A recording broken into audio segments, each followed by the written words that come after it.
अधिकतर लोग सुबह शाम पूजा पाठ करते हैं, मंदिर जाते हैं, भजन संकीर्तन में भाग लेते हैं, लेकिन फिर भी उनके मन को शांति नहीं मिलती।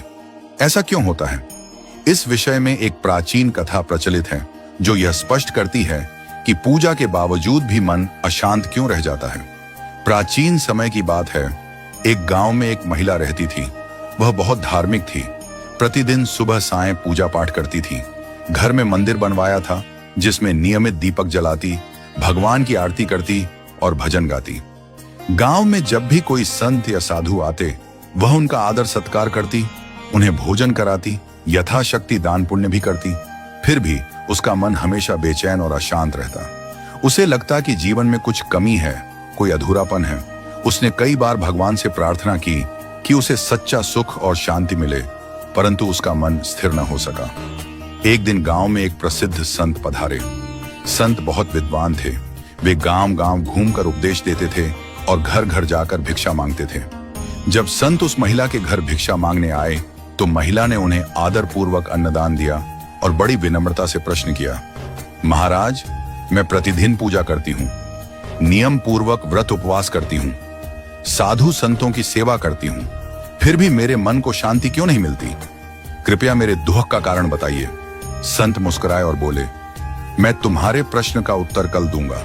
अगले दिन महिला ने सोचा कि संत कोई विशेष उत्तर देंगे, इसलिए उसने उनके स्वागत हेतु स्वादिष्ट खीर बनाई। जैसे ही संत उसके द्वार पर पहुंचे और आवाज लगाई, वह खीर लेकर बाहर निकली। संत ने अपना कमंडल आगे बढ़ाया और कहा, इसमें खीर डाल दो। महिला खीर डालने ही वाली थी कि अचानक उसकी दृष्टि कमंडल के अंदर पड़ी। वह चौंक गई। कमंडल अंदर से गंदा था, उसमें कचरा भरा हुआ था। उसने तुरंत कहा, महाराज, आपका कमंडल तो गंदा है, इसमें खीर डालूंगी तो यह खराब हो जाएगी।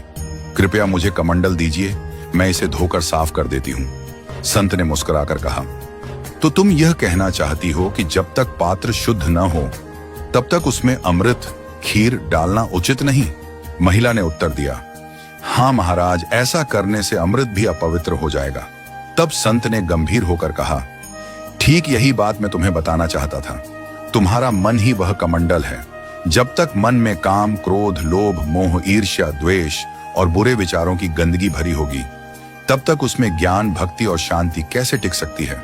जब मन का पात्र अशुद्ध है, तब कोई भी उपदेश, कोई भी पूजा, कोई भी भजन उसका सही फल नहीं दे सकता। मन रूपी पात्र को पहले शुद्ध और निर्मल बनाओ। जब मन शुद्ध होगा तभी उसमें भगवत भाव और आनंद स्थिर हो सकेंगे। महिला की आंखें भर आईं। उसने पहली बार समझा कि केवल बाहरी पूजा करना पर्याप्त नहीं, भीतर का मंदिर भी पवित्र होना चाहिए। केवल पूजा पाठ और कर्मकांड से मन को शांति नहीं मिलती।